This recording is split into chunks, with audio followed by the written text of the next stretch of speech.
Yep.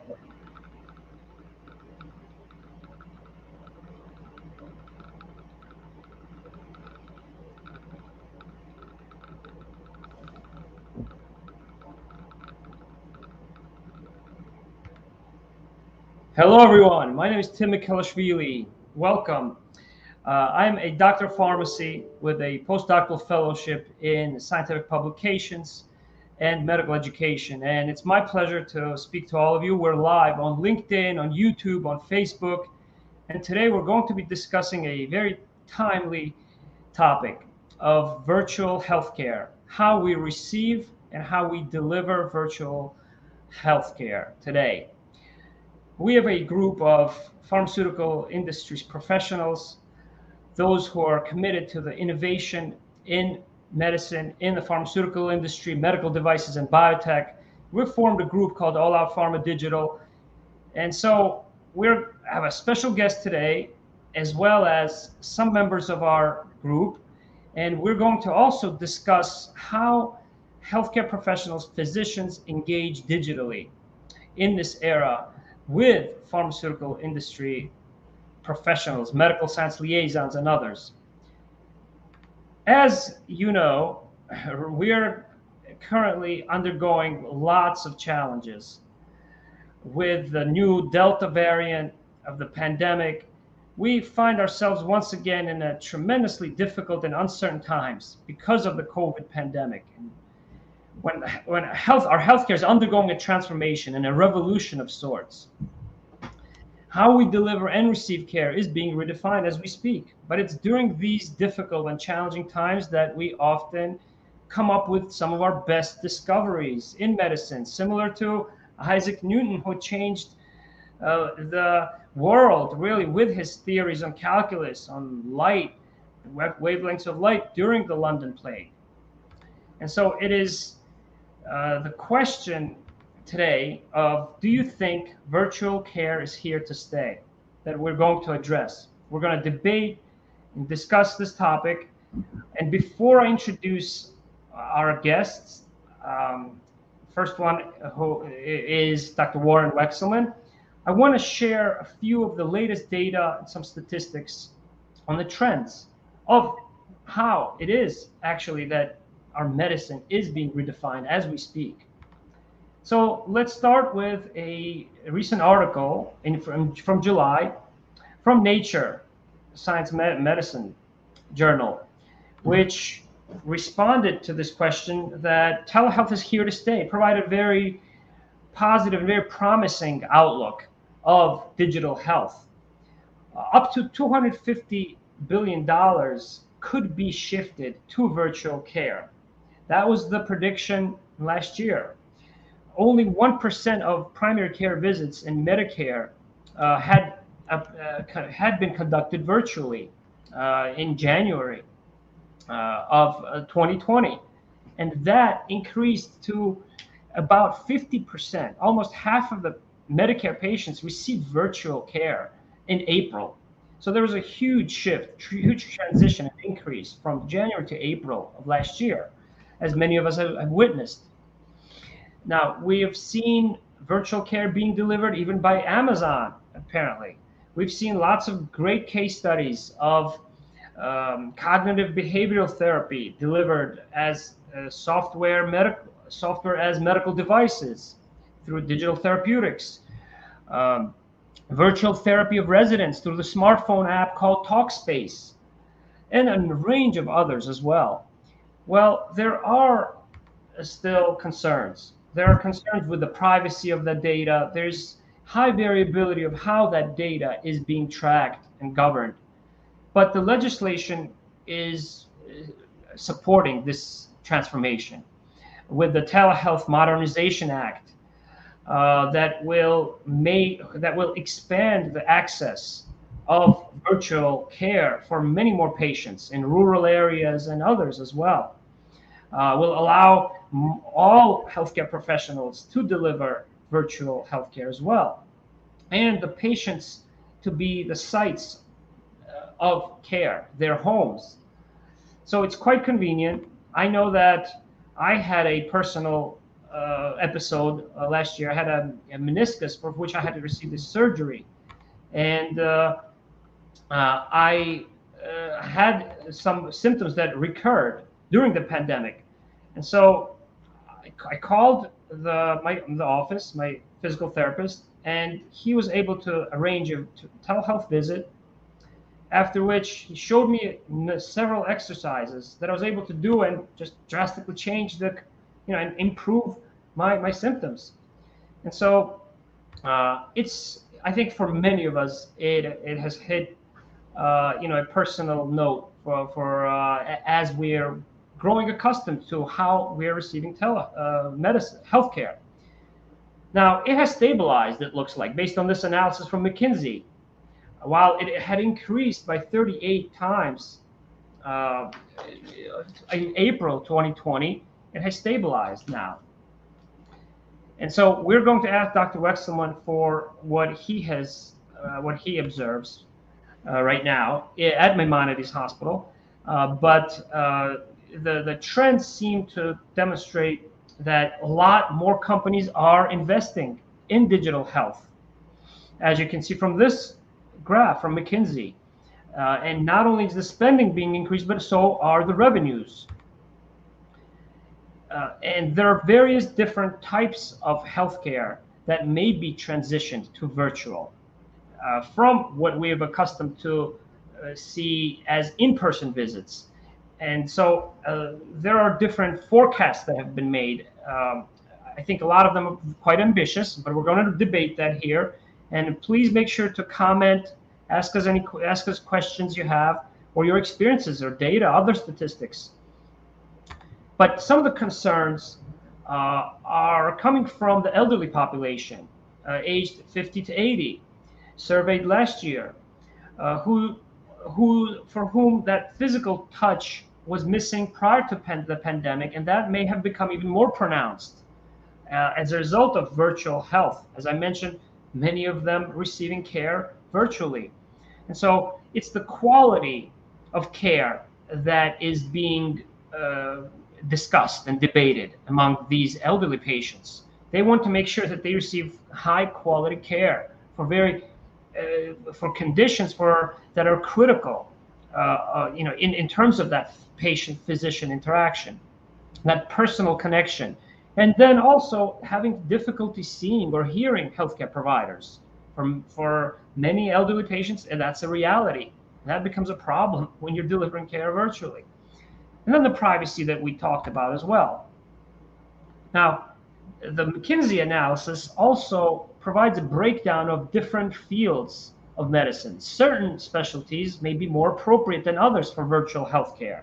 As you can see, psychiatry is at the top of that list.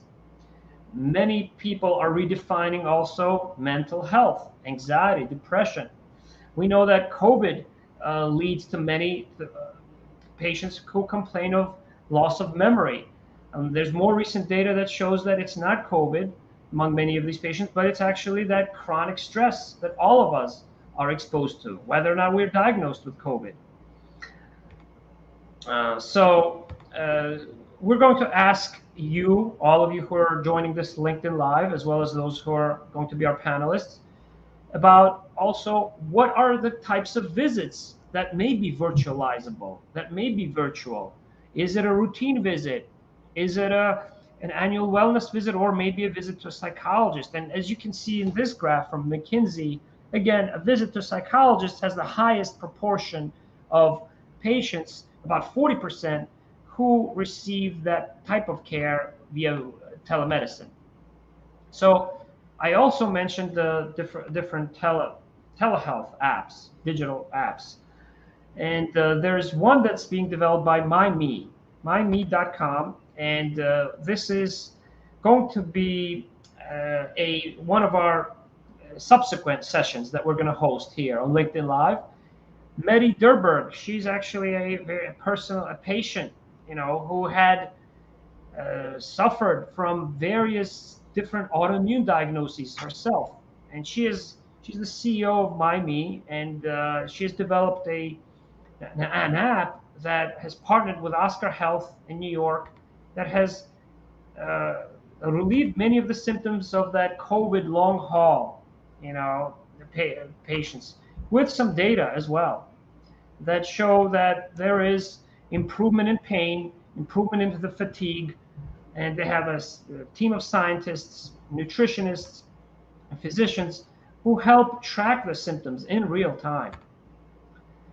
So the questions that remain, right, the challenges really that we're going to get into the discussion now are largely the convenience. How convenient is it?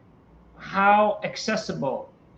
Can everyone in all areas of our country, of our cities, really access telehealth? And then how can you expand the patients who may be appropriate for telehealth, telemedicine? Maybe those who have chronic symptoms or hospital at home models or post-acute care models. And so those are some of the areas that I'll frame for discussion. And I'm going to take this opportunity now to introduce our guest, Dr. Warren Wexelman, whom I've known for many years, probably about 17 years. And so he's the Associate Chief Medical Officer at Maimonides Hospital and also a cardiologist. Dr. Wexelman, it's a pleasure to have you here. It's nice to be with you, Tim. Thank you. Thank you. I'd like to ask you how you think that telehealth has impacted the quality and the access to care from your perspective. So let's go back to your mention of Sir Isaac Newton.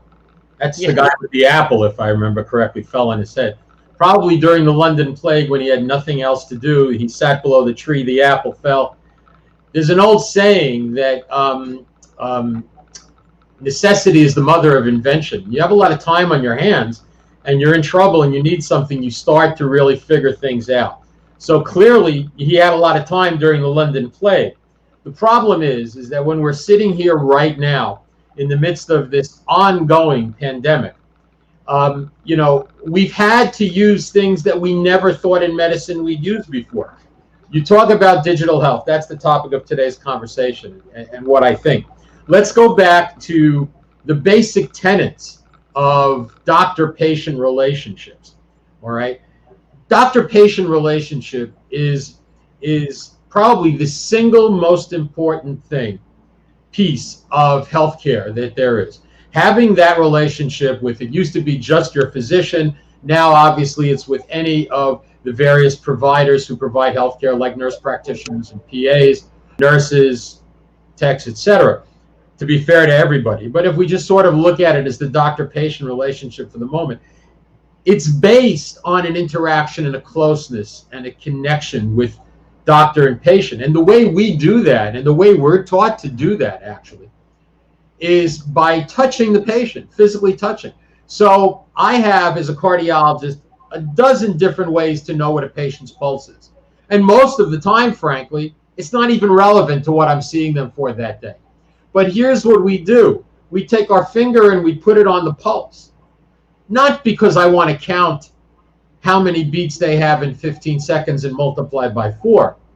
It's to connect and touch the patient, to have a physical bond. Psychiatrists, psychologists, mental health care workers rely on that to be able to work and connect with the patient by having that transference, that connection.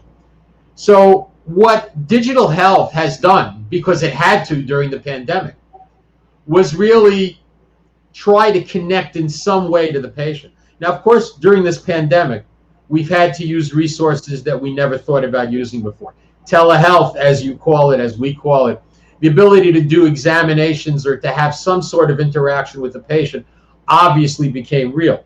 I will tell you that if we go back for since 1968, when Medicare first started in the United States, there was a code for physicians to speak and bill patients by telephone. Really the first episode of telehealth. Why is it never used? Because they won't reimburse for it. So in other words, if I spend 20 minutes on the phone with the patient and I sent the code in, they would say, thank you, goodbye. However, telehealth during the pandemic changed that. And now there's tremendous reimbursement, or at least there was tremendous reimbursement at the beginning of the pandemic for doctors and patients to interact. And indeed, it was the only way. Many big medical systems, big healthcare systems actually forbid their physicians and practitioners to go to the office for obvious reasons at the beginning of the pandemic when people were dying and we didn't really know much about it. So telehealth was the only way. Telehealth was the only way to grab the patient and keep them in. And it's unfortunate because so many patients either weren't able to use telehealth or were too scared to reach out to a doctor. And as a cardiologist, several of my patients died at home, not even from COVID, but from cardiac reasons because they were afraid to get health care of any kind. So telehealth afforded us that possibility.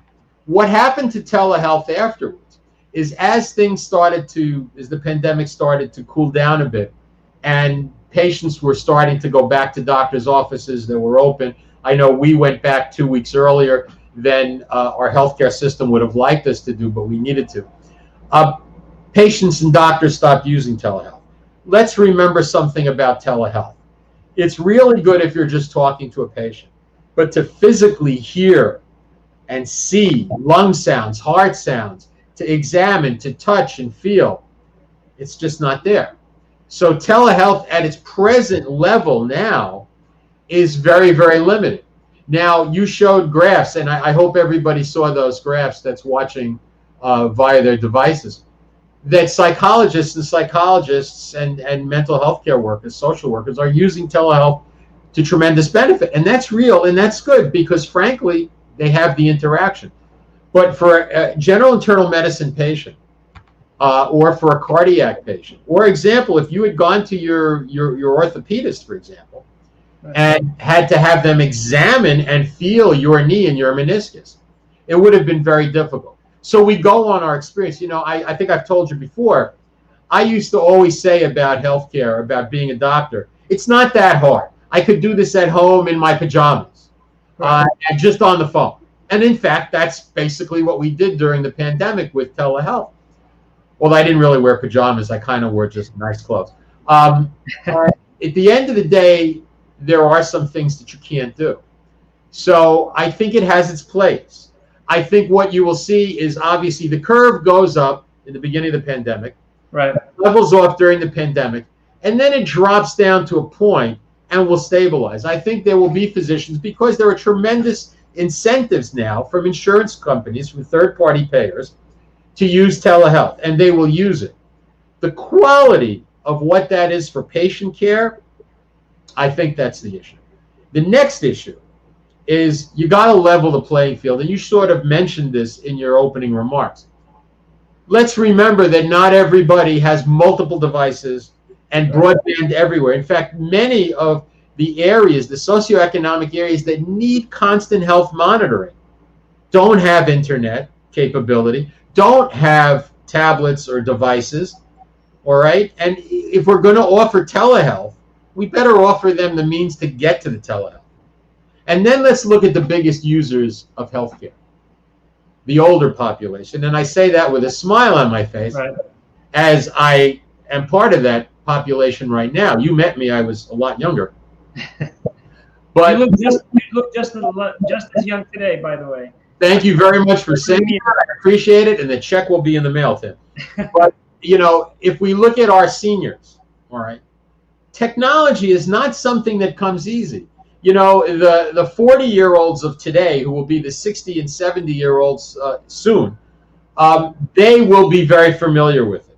But our 80-year-olds, our 90-year-olds, and our 70, some of our 70-year-olds right now find it very challenging to understand how to use these devices. So if we're going to do it, we got to make them easy. We got to make them available. We have to make them financially appropriate, both for the end user and for the practitioner.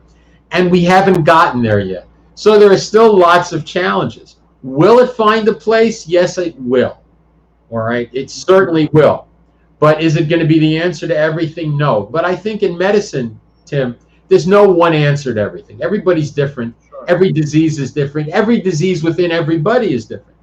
I think that's why you have to, in healthcare, we all, whether you're in pharma or whether you're a practitioner of any kind, you need to keep an open mind and be flexible so you can move left or right. You know, I'm far from an old guy in technology. I'm not. I have my own software company now. I'd like you to talk about that, with our audience. Yeah, because well, my software company, which is called AlphaMed Disease Management Systems, or alphameddms.com, we've created numerous things, including an electronic healthcare record and many apps, many applications that are used in healthcare. But when COVID started, my partners at Alpha Software, the platform that I use, based in Massachusetts, came to me and said, "Can we write some applications for the COVID virus?" Which was actually very easy because there was nothing out there a year ago, March, and the government we weren't getting answers to. So we created what we called COVID Care, which you can find on the internet now if you go to alphasoftware.com or alphameddms.com. You can find COVID Care, which in the beginning was an application that looked at what are the real symptoms of COVID, because at that time there were too many false notions about COVID going on, especially from Washington, and the risks that you had of getting COVID, and then the risks you had of getting very sick based on your medical history from COVID. Now we are one of the larger providers of software for kids to go back to school throughout Massachusetts and Philadelphia. There are over 18,000 children that are using our apps to go to school safely every day by judging their symptoms and temperature. And we also have a Back to Health app. So I'm not a stranger to technology by any means. I write software, I build systems, I lecture on it, obviously.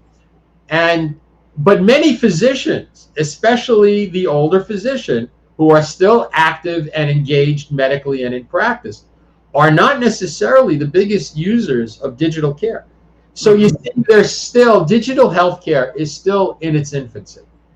And if we're going to roll it out when it's not life and death like the beginning of the pandemic, we really need to think clearly, how do we engage everybody? How do we engage all of the practitioners of all ages? Because remember, a lot of your older physicians have the largest practices, and they have the loyalty with the patients. So the patients will go by their word. And if they can't see them, and if they can't interact, there's nothing there.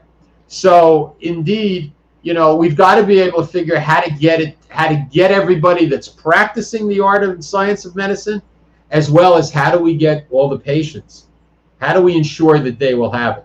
And I think that's where government and the insurance industry and pharma can really work with us.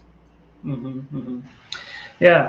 How realistic is that adaptation for many physicians when there is still a need to shift the mindset from a fee-for-service to a value-based service when you speak about telehealth?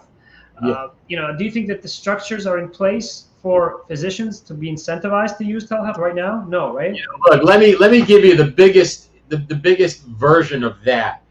Actually, at the beginning of towards the end of the Bush administration, they came up with the idea that every physician, every healthcare provider and hospitals, clinics should have a healthcare record. You know, the VA, the U.S. VA has had healthcare records since the 1970s and early 80s, and it's really worked very well to make healthcare information available about veterans.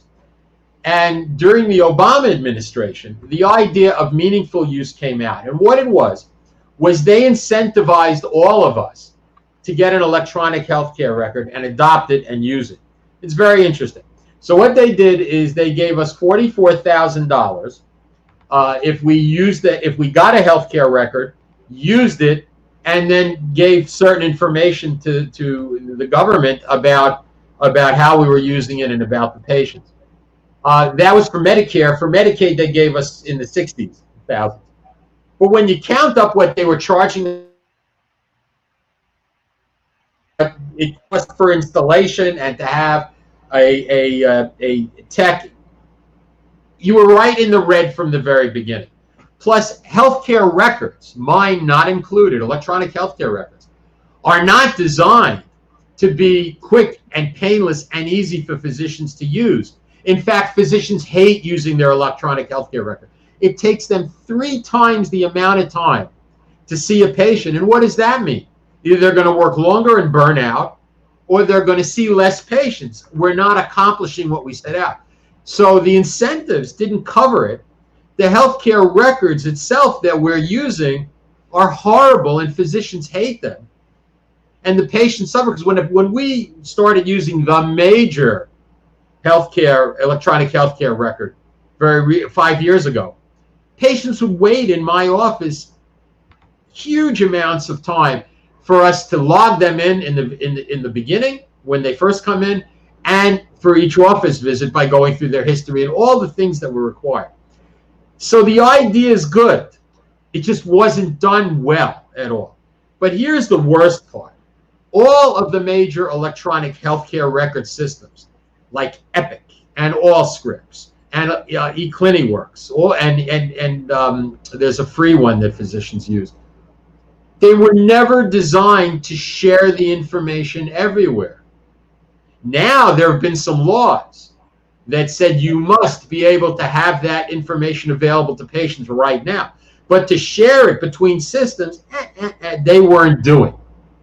So you see, it's a good idea. It's vital. We need to share information. We live in a world where this conversation that we're having from where you are in Brooklyn and where I am in Brooklyn right now is probably going all over the world in seconds, milliseconds. Right. But my prescriptions, not available to anybody else. And what medical problems I have, not available to somebody outside of the system that I may be logged into. So you see, we're in its infancy. And it's like everything else. In time, it will progress. But right now, getting a physician to adopt, there was a time before the pandemic when the electronic healthcare record was not being used. If people think that every physician uses an EHR, oh no, not by any means. Or more now than ever before. And incentivization helps, but it has to be the correct incentivization. And our doctors, let's face it, I can tell you, having been a doctor for over 45 years now, doctors only work when there's a gun to their heads. All right, and there you go. So yes, telehealthcare has stabilized because now we have the ability to see patients again back in our healthcare centers, our offices, our clinics. The pandemic is heating up again, obviously. The Delta variant of COVID has, created a huge new pandemic of the unvaccinated individuals. And they're utilizing healthcare now by, not their will, but they forced it. So we're going to see it start to climb again. And I'm worried, where we're going with this because we haven't reached the herd immunity and too many people are unvaccinated. So at the end of the day, we're going to see telehealth go up, especially with vaccine patients, with people that have gotten the vaccine still having a low degree of ability to get the new variant, although they don't get as sick, thank God, and they don't die. All right, but they still can become COVID positive, and we see it every day. So we're going to continue to use telehealthcare. And the idea is we're going to need to develop better digital healthcare. We're going to need to develop the ability to hear a heart and hear a lung, which I think there are some digital appliances out there that can do that, but they're not widely available and they're expensive. So the government, if you want government, politicians, if you want the industry, the healthcare industry to get to digital healthcare, insurance companies, you must incentivize the ability to buy these devices and have them available for home use. Right now, I was medical director for a company that did remote patient monitoring, heights, of weights, blood pressures, oxygen saturation, and temperature during the beginning of the COVID pandemic. It's really great, but the devices cost $300. So most people don't have that extra money laying around, especially in an economy that's based on unemployment. So we need that third party to get in there and really make this work with us. We need to partner with them. Pharma too, same thing. Yep. Yeah, I was showing a few slides there as you were talking about the different types of care that may be diverted, in-person care that may be diverted to virtual care. even home administration. Maybe I'm a pharmacist, right? Doctor of pharmacy training, and so are many others in our group that we formed, Allout Pharma Digital, across different companies. Do you think that telepharmacy even has a role? Is that something that's promising? And I've spoken to other leaders in pharma, for the pharmacy profession. I mean, not When I was a young kid, a real young kid, back before they invented electricity and cars, we actually, when I was sick as a child, my parents called our local pharmacy, which would happen to have been across the street, what we would now call a mom and pop, store that has been put out of business by big pharmaceutical pharmacy stores. And they would have the prescription ready in 15 minutes and would be happy to deliver it. That sort of went away a lot when, the big chain stores came in. But now in the pandemic, remember, necessity, the mother of invention, we went full circle to where everybody starts to deliver. So the first part of telepharmacy is being able to get that prescription to the pharmacist, all right? And then to get that medicine back in the patient's hands by delivering it to them, especially to our older folks. Absolutely, there he is. At the end of the day, this rule now that you have to send the prescription via computer and they won't take it by phone, where are we with that nonsense? Because I'm always near a computer system that I can just stop while I'm driving and call in some life and death medication to a patient, right? And they're telling me, no, we can't accept that by phone. Well, you have no choice. How does that make the situation better? So it's like one step forward, Tim, 5 steps back. We need the ability to be flexible. We need the ability to say, if you need it, we will get it for you. And we do that sometimes, and then we shoot ourselves in the leg.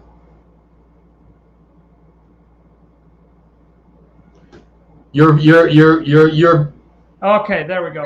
So we talked about technology there, but I'm still experimenting with technology.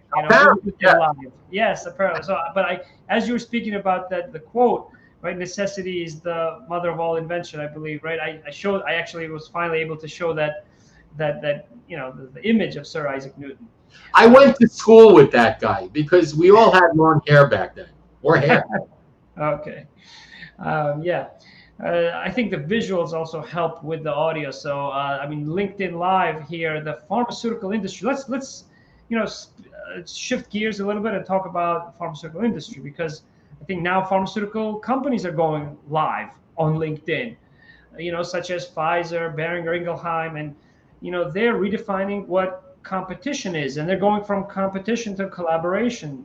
Companies such as Boehringer Ingelheim that I saw a couple of years ago, that unveil this new initiative, cross-company initiative, to improve the clinical practices, the clinical study, recruitment, enrollment, and just standards, raise the standards, where they invested a lot of resources into training other small startups with the aim of improving the quality of these pharmaceutical trials. And so the next topic that I had promised everyone to speak about here is, how are physicians engaging virtually with pharma companies?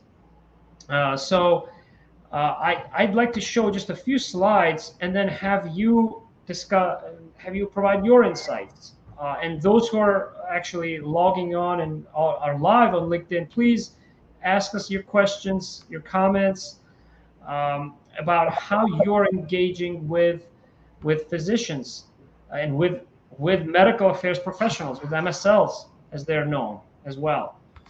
So, I looked at some research from University of Scranton to answer the question, why healthcare providers use social media. And they've summarized 5 different use cases. Providing updates on new technologies, improving quality of care, training each other, right? Broadcasting live cases from the operating room, and managing crisis as well. many physicians, they also shifted towards attending virtual conferences to educate and to engage with each other over the pandemic. But they preferred the real-time presentations, so oral presentations rather than attending posters. And yet, pharmaceutical industry, the biotech and medical devices, they are investing lots of resources to bring that education to healthcare professionals virtually, right? And so there still are challenges, as this survey of over 300 physicians showed, in terms of them not attending these virtual exhibitor halls. And physicians, only among those attending, only a quarter of them attending these exhibitor halls that are sponsored, and then only 50% of them actually contacting an MSL. And Dr. Wexelman, I'll tell you that I had the pleasure of interacting with 4 different cutting-edge scientists at a virtual conference live, whom I would otherwise probably not been able to contact in a virtual conference, thanks to the technology, in one event. Yet there were others in which that became much more difficult to do. It wasn't as simple and became impossible, in fact. So the Medical Science Liaison Society, which we have in our function, which is a nonprofit organization, it conducted a survey of physicians. And it asked them, how important is it for you to maintain your contact with medical liaisons during the pandemic? And 26% said it was very important, with the rest, really ranging in terms of their opinions, from somewhat important to not at all important. And then if you look at how receptive they are to engaging virtually, to your comments earlier, you'll see that 34%, about a third of them, are using Zoom, Skype, WebEx to engage with medical liaisons, whereas the rest are still in that transition, or not as receptive to it. But when asked about how frequently they prefer to communicate, previously, as a medical liaison for 17 years, the standard usually was for us to interact with physicians once a quarter. When there was some new data, new updates to our label or product. Well, now it seems like that has increased, where physicians now and scientists, investigators are looking forward to interacting maybe more frequently, but for shorter periods of time, once a month, for example. But finally, the final slide that I want to share with everyone is that when they were asked, should MSLs continue to utilize virtual technology in the future, there was an overwhelming response, about 2/3, that definitely that agreed, that they see the necessity, they want to continue to engage virtually. So I want to ask the same question of you. How have you engaged virtually with medical liaisons, such as us here at the Allout Pharma Group? Dr. Wexelman. It's a lot of data. So let's start from ground zero. All right. Sure. The term pharma has become almost a dirty word in the world, unfortunately. Yes. And so I think we've all been responsible for that. Providers, physicians, pharma, everybody, reps, everybody. The reality is, I have been working with pharma closely, both in studies as well as a lecturer for pharma with 4 major companies on the things and drugs that I use and are passionate about, and that's how you and I met many years ago. Right. Where would we be today without pharma? Forget about the last 100 years, all right? Let's just talk about the last year and a half. Where the heck would we be if there was no Pfizer and Moderna and AstraZeneca, to name just 3, let alone the people that make the antibodies, all right, in various different companies? Where would we be? There would be millions more deaths. And you might say, well, sure, they make money for it. Well, everybody works. Everybody works for a reason. It's not because we love getting up at 6 o'clock in the morning and working 12 hours a day and then coming home and going to bed. We work because we have to sustain ourselves just like everybody else does. So yes. Could it be better? Yes. Could pricing be better so it doesn't sound like all we're doing is making huge amounts of money and choking people to death? Yes, clearly. But where would we be without pharma today? We would be sick and dying. That's number one. Or we'd be chopping up leaves, again, in the forest and sucking them down, praying that maybe they'll have an effect. All right, that's where pharma's taken us. So this nonsense about pharma being a negative word, and I don't want to interact with pharma, and I want nothing to do with pharma, it's just stupid. All right, it's time to get over that. Things have to be in a certain way. Yes, you know, nobody should be bought to use medications and therapies. No physician, nurse, whatever should ever be done that. But I think most physicians are really, really upstanding human beings that are just here to, because they took an oath, and that also do no harm and take care of the patient. So let's take care of that first. Now, you talk about during the pandemic and how you use pharma and technology. You know, yes, I interact very closely. There are many MSLs from the companies that I deal with that I'm close with. Two that come to mind right off the bat. I don't know if they're listening, but at AstraZeneca, Danielle Lungo, who I know you know from the past, Danielle and I are very, very close. In fact, our families have become personal friends with each other. And I rely on her because she is on top of everything in the scientific world of the medications that I use to take care of patients every day. Janet Mastodono, who is my MSL from Novartis, all right, on Entresto and other drugs. Thank you for recognizing them. That's, you know, these are people that I'm close with, that I speak to on a regular basis. Why? Because they are like you, Tim. You're not just a pharmacist that works in pharma. You've been an MSL for years and years and years. You are on top of all of the cutting edge research that I'm not going to hear about for months or maybe years. And that saves patients' lives. Now, I will explain to you some of those slides you showed. First of all, how physicians use social media. They left out one thing there. They use it as an advertisement, all right? And they use it as an advertisement to get the word of their practices out. But everything else in that slide is real. But the average physician in practice, whether it's in a private practice setting or a hospital-based practice, for the most part, doesn't necessarily need the MSL because they're using their therapies, at least in their mind. The fact that an MSL would come to them, a medical science liaison, would come to them and say, I can give you all the latest research on anything you need. Please use it. It's like Google. They're like amazing. Danielle and Janet are like Google. You know, we ask them a question, it's there. They can be a tremendous resource that I think most physicians have not really been opened up to. And understand that a lot of physicians now that are practicing in large healthcare systems, all right, are not allowed to see reps. The healthcare system keeps the pharma rep out, which is wrong. And the idea behind it is they say, well, you know, you can't control samples and things. I wrote software to do that. All right, Secure Samples is my software. It's nonsense. It can be done. But more importantly, they feel that their providers are being bought. Because, yeah, giving me a cup of coffee is certainly just what you need to buy me any day of the week. I got news for you. That ain't happening. It never did. So thank you so much for bringing reality and that real world perspective. A lot of people listen to this. We have to, because it's nonsense. Are there bad physician and practitioners that do the wrong thing and are swayed by this? Clearly there are. But you know who they are.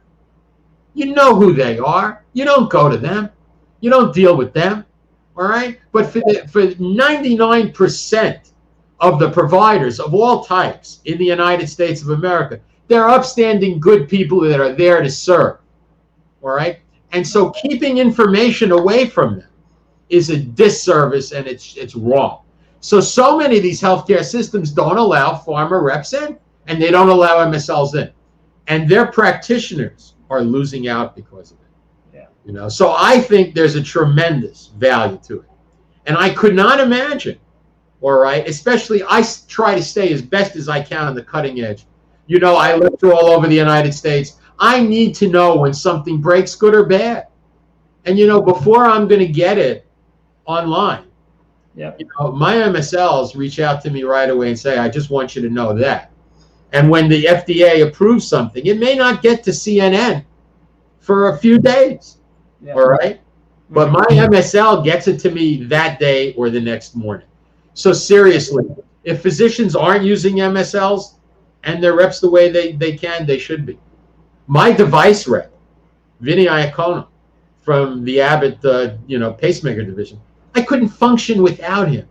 I really couldn't in the pacemaker world because it's way too broad now. It's not just one device. We need these professionals. Yeah. These are not salespeople. These are professionals that we rely on to help us do our job and practice safe and secure and state-of-the-art medicine. So it's time we cut the nonsense out. There are people out there that are dying because they can't get enough health care. There are practitioners out there that are starving for information.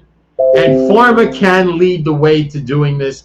And we working together as one group, as one partnership, saying that we are not going to do the wrong thing, that we're going to do the right thing, and you can test us, and you can follow us, and you can track us to make sure that we are, that's fine, all right? Working together, the healthcare industry, whether it's the federal government and state governments and pharma and the insurance industry, practitioners working together, we can make healthcare what it should be. I've told you many times, and I've told my lecturing audience, there are 3 basic rights and fundamentals in this world, as far as I'm concerned. The right to have a roof over your head, right. The right to have food to eat and water to drink, let alone healthy food to eat and liquids to drink, and the right to healthcare. We live in a country that has by far the greatest healthcare minds that ever existed. Sir Isaac Newton and the apple had nothing to do with what goes on in American healthcare today. We are privileged to have the greatest minds in the world here. But everybody needs access to them. And that's what we need to strive for. Yeah. My 2 cents. Thank you so much. I'll just comment. I think on what I see from the physicians and some of the research that you made me think of as you were speaking there about physicians really using other professionals from the pharmaceutical industry as important, valuable sources of information in this era in which we live, where physicians themselves are probably confused in terms of where they get that data, online, Google, in terms of source of education that they receive. So it's not just about getting the access to information, but actually consolidating that into your memory that most of us, whether or not we're physicians, pharmacists, whoever we are, we're having trouble with that, with our attention span. And so I think that's where the medical liaisons can come in order to help have real conversations that matter, in order for physicians to then decide whether or not that treatment is suitable for that patient. Because I think, you mentioned the sales reps, right? I think the sales they're actually in the field, and they help physicians get access to care for many of their patients, whereas medical liaisons are also, or medical affairs professionals, right? The pharmacovigilance, medical information. There's various different, disciplines within our function. We provide the information. We're in the business of information, as you alluded to. To get them to get physicians to understand who the suitable patient is. So there's no need to have a firewall that's too rigid between the field sales and medical. We are in together in that continuum of healthcare. You miss one thing that I think is still even vital. Everything you said is right on the money. Mm-hmm. But the basic tenet of pharmaceutical sales reps is they bring me samples. They give me state-of-the-art, cutting-edge meds that save lives. Drugs like Farxiga that are saving lives in heart failure. All right, Brilinta, all of these drugs that are the studies, the science shows are life-saving. That the insurance companies, PCSK9 drugs, statin drugs for all these years. All right, the insurance companies won't pay for. I have my patients using those samples to get the health care that saves their lives. And you want to restrict that? when companies are willing to give it out, yes, they make money because we end up putting patients on the drug, of course. And should they cut back on some of the prices? Yeah, they're too expensive. There's no doubt it needs to be fairer. And everybody needs to be able to afford it. It should never afford it. There should never be a question of, do I take my diabetes medicine today or do I eat this week? There should never be that in this country. All right? There never should be. And we all have to work together for that. But the ability to use cutting edge medicine and pharmaceuticals in patients who need it that would never have access to it. Never. That's what this industry does. And that's why I'm so passionate about it. We can regulate it. We can do a lot. We can make changes that will make it better. Clearly, we're not there yet. We go from here to here.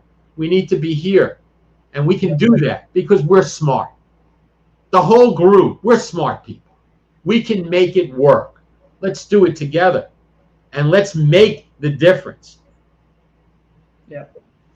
Thank you very much for your. I don't get passionate. I'm very level. No, that's what has made me actually feel like I've spoken to you, even though I haven't seen you for a while in person. That's what I remember from all of our conversations, Dr. Wexelman. And I think that you're a tremendous spokesperson, in addition to being a physician, a clinician, a leader for healthcare, for being a more progressively minded healthcare professionals and those who are tied to the healthcare profession, from the pharma, from medical devices, from medtech, from biotech, right? And so, the years that people spend in experience does not provide the final picture. It's actually what you do with that experience, what you do with that technology, and that's why I've even seen data that I've used in some webinars that I've delivered that have studied that the years in practice for many healthcare professionals actually are associated with lower quality of care even before telehealth, because of some of the healthcare professionals who are not willing to actually see or entertain new ways to receive data, and then there's on the other side of the extreme, I'm not here forming this group, Allout Pharma Digital, trying to just sound like I'm irrelevant here because digital transformation sounds like something that everyone is talking about. We're critically addressing it. We're using it deliberately in a similar way that you were to read a book. Before you read a book, you want to, in order to consolidate or to apply it to your practice or to your life, you have to create some kind of goals or notes from it, right? What am I going to learn? What am I going to take away from this book, this information, right? And so that's what we're doing. We're trying to see, okay, maybe there's data integration problems, maybe there's privacy concerns, or that patient-doctor relationship that you talked about. And so I'm so glad that you provided a lot of balance today in this discussion in this digital transformation, because that was the goal of our discussion today. Thank you so much. My pleasure. I think we should sort of leave it on this for everybody that's listening. Sure. Right? Yeah. In 1978, in May of 1978, I raised my hand and took an oath. Yeah. That oath I've lived by my entire life. At least I've certainly tried to every which way I could. And I never forget that oath. We all take an oath. You did it in pharmacy school? Absolutely. I have it in my other office. Of course. And we all do what we do because it's the right thing to do. And I think that physicians or practitioners, pharmacists, nurses, anybody out there that forgets, if you go back to Star Trek, which so many people have lived their lives by, there was always that concept of the prime directive. You could never violate the prime directive. In healthcare, the prime directive is do no harm, and always remember it's the patient that you're here to take care of in all ways. And taking care of that patient means staying current, utilizing every opportunity there is, no matter where it is, whether it's an MSL or a digital interface or whatever you perceive it to be, to take care of that prime directive individual, the patient. That's what we're here for.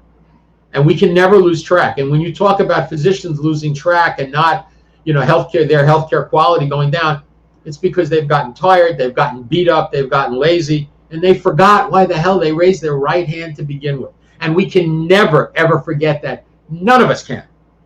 And when we remember it and we live our lives by it, right or wrong, good or bad, not perfect. No one here is perfect. We'll do better. So let's never forget that. Thank you. Thank you, Dr. Wexelman. Thank you, Tim. Thank you for having me on today. Absolutely. And feel free to be our guest in the future as well. Just invite me. We will. Have a great day, everyone. You too. Take care. Be well. Stay safe.